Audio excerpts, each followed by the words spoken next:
ఇప్పుడు time evening 6 అయింది, అందుకే నేను గుడ్ ఈవినింగ్ చెప్తున్నాను. అండ్ నేను కంటిన్యూస్గా 3 days నుంచి వీడియోస్ ఏం పోస్ట్ చేయట్లేదు. దానికి రీజన్ ఏంటంటే మా పాప వాళ్ళ స్కూల్లో ఈ వీక్ మొత్తం ఒక ప్రోగ్రామ్ జరుగుతుంది. ఆ ప్రోగ్రామ్కి వెళ్తున్నాను. మార్నింగ్ నుంచి ఆఫ్టర్నూన్ వరకు స్కూల్లోనే ఉంటున్నాను. ఆ ప్రోగ్రామ్ పేరు ఏంటంటే పేరెంట్ స్కూల్ అబ్జర్వేషన్ ప్రోగ్రామ్ అనే ఒక ప్రోగ్రామ్. సో ఆ ప్రోగ్రామ్ అటెండ్ అవుతున్నాను కాబట్టి నేను వీడియోస్ ఈ మధ్య ఎక్కువ పోస్ట్ చేయట్లేదు. అండ్ నాకు చాలా మంది కామెంట్స్ చేస్తున్నారు జపాన్లోని ప్లేసెస్కి సంబంధించిన వీడియోస్ ఏమైనా షేర్ చేయమని. సో సండే రోజు మేము ఇక్కడ ఒక హిల్ స్టేషన్కి వెళ్ళాము. అక్కడ నేను ఆ హిల్ స్టేషన్కి సంబంధించిన వీడియోని ఈరోజు నేను మీతో షేర్ చేసుకుందాం అనుకుంటున్నాను. అండ్ ఆ హిల్ స్టేషన్ స్పెషాలిటీ ఏంటంటే ఇక్కడ మీకు ఒక ఆయిల్ బాటిల్ కనిపిస్తుంది చూడండి, ఇది. అండ్ దీనిపైన జపనీస్లో రాస్తుంది చూడండి, ఇది కుకింగ్ ఆయిల్. మేము వంట చేసుకోవడం కోసం యూజ్ చేసే ఆయిల్ ఇది. అండ్ దీన్ని ఎందుకు ఇప్పుడు చూపిస్తున్నాను అనుకోకండి. ఇక్కడ మీకు దీనిపైన ఎల్లో కలర్లో ఫ్లవర్స్ కనిపిస్తున్నాయి కదా, ఈ ఎల్లో కలర్ ఫ్లవర్స్ నుంచి ఈ ఆయిల్ని తయారు చేస్తారు, ఈ కుకింగ్ ఆయిల్ని. అండ్ ఈ ఫ్లవర్స్కి సంబంధించిన చెట్లన్నీ కూడా ఒక హిల్ స్టేషన్లో పెరుగుతాయి. ఆ హిల్ స్టేషన్కి మేము వెళ్ళాము. ఆ వీడియోని ఈరోజు నేను మీకు చూపిస్తాను. అండ్ అప్పుడప్పుడు మేముండే అపార్ట్మెంట్ దగ్గర కొన్ని మ్యూజిక్ ప్రోగ్రామ్స్ జరుగుతుంటాయి. అన్ని జపనీస్ ట్రెడిషనల్ మ్యూజిక్కి సంబంధించిన డ్యాన్స్ ప్రోగ్రామ్స్ కానీ మ్యూజిక్ ప్రోగ్రామ్స్ కానీ జరుగుతుంటాయి. సో వాటికి సంబంధించిన వీడియోస్ని కూడా నేను మీకు ఈరోజు చూపిస్తాను. సో మీరు కూడా ఈ వీడియోస్ అన్ని చూసేసి నాకు మీ ఒపీనియన్ని కామెంట్ చేయండి.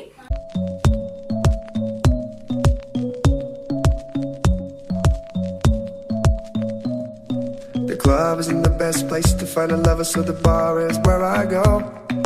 Me and my friends at the table doing shots, drinking faster than we talk slow.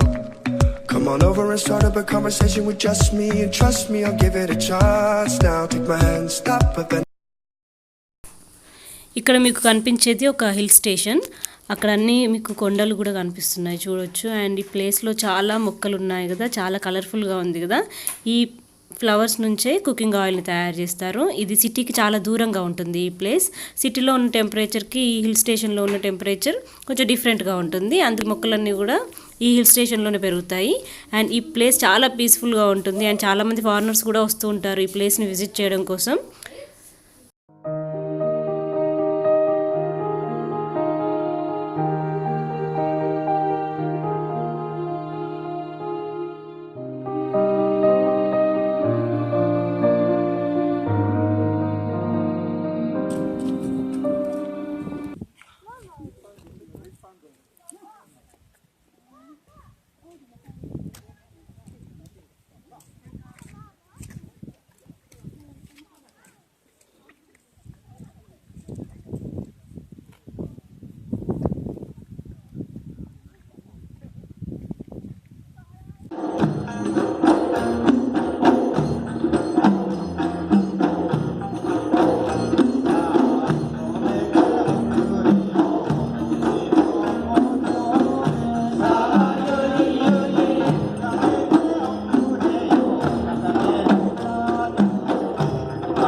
No need? Okay. 大阪タワーis very